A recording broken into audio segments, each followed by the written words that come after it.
Hello बच्चों, आइए प्रश्न को देखते हैं। प्रश्न है मानव स्त्री में ब्लास्टोसिस। विकल्प ए है रोपण से पहले अपरा का निर्माण करता है। विकल्प बी है अंडोत्सर्ग के 3 दिन पश्चात गर्भाशय में रोपित हो जाता है। विकल्प सी है रोपण के पश्चात गर्भाशय एंडोमेट्रियल स्त्राव से पोषण प्राप्त करता है।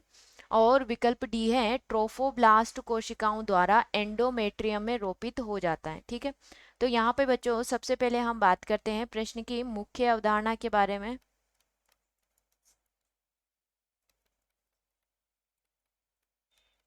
तो यहाँ पे प्रश्न की मुख्य अवधारणा है भ्रूणीय परिवर्धन। भ्रूणीय परिवर्धन, ठीक है। तो यहाँ क्या होता है कि जो निषेचन की प्रक्रिया होती है, निषेचन के 6-7 दिन पश्चात, 6 या 7 दिन पश्चात जो ब्लास्टोसिस्ट होता है या ब्लास्टोसिस होता है, ब्लास्टोसिस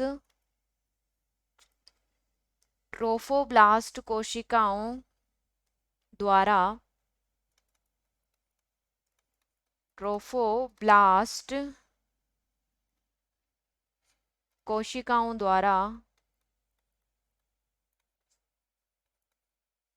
कोशिकाओं द्वारा एंडोमेट्रियम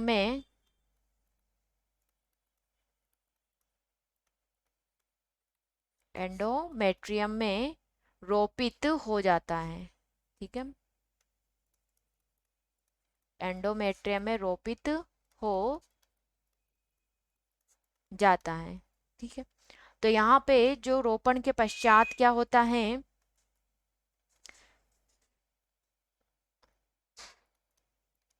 रोपण के दौरान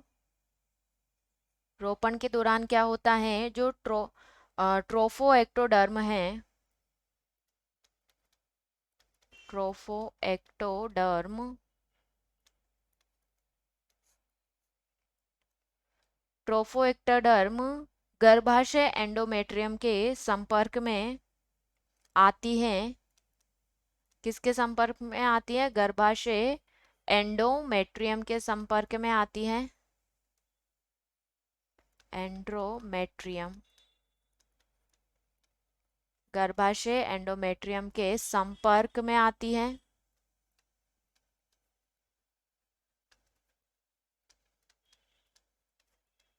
संपर्क में आती है और एंडोमेट्रियम में निर्मित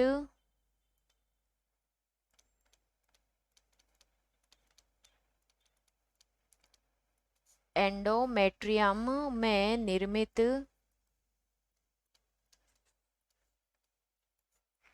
निर्मित एक गर्त में जाकर पूर्णतया दब जाती है।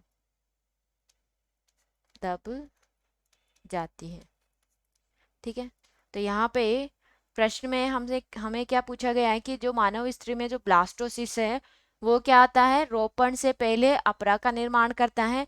तो ये हमारे प्रश्न का विकल्प नहीं होगा। ब्लास्टोसिस अपरा का निर्माण नहीं करता है, वो अपरा के द्वारा अपरा से जुड़ता है। किसमें? कहाँ पे? गर्भाशय में। अंडोत्सर्ग के 3 दिन पश्चात गर्भाशय में रोपित हो जाता है। तो 3 दिन पश्चात नहीं होता है, ये भी हमारे प्रश्न का विकल्प नहीं होगा। रोपण के पश्चात गर्भाशय एंडोमेट्रियल स्त्राव से पोषण प्राप्त करता है, तो ये भी हमारे प्रश्न का विकल्प नहीं होगा। कि जो ट्रोफोब्लास्ट कोशिकाओं द्वारा एंडोमेट्रियम में रोपित हो जाता है। ठीक है, तो अभी हमने पढ़ा कि जो ब्लास्टोसिस है वह ट्रोफोब्लास्ट कोशिकाओं द्वारा एंडोमेट्रियम में रोपित हो जाता है। तो ये हमारे प्रश्न का क्या हो जाएगा? सही विकल्प होगा। ठीक है, तो यहाँ पे सही विकल्प जो होगा,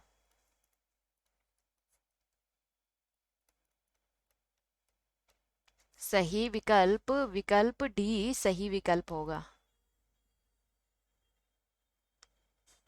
तो यहाँ पे विकल्प डी सही विकल्प होगा। आशा करती हूँ आप इसे अच्छी तरह समझ गए होंगे। धन्यवाद।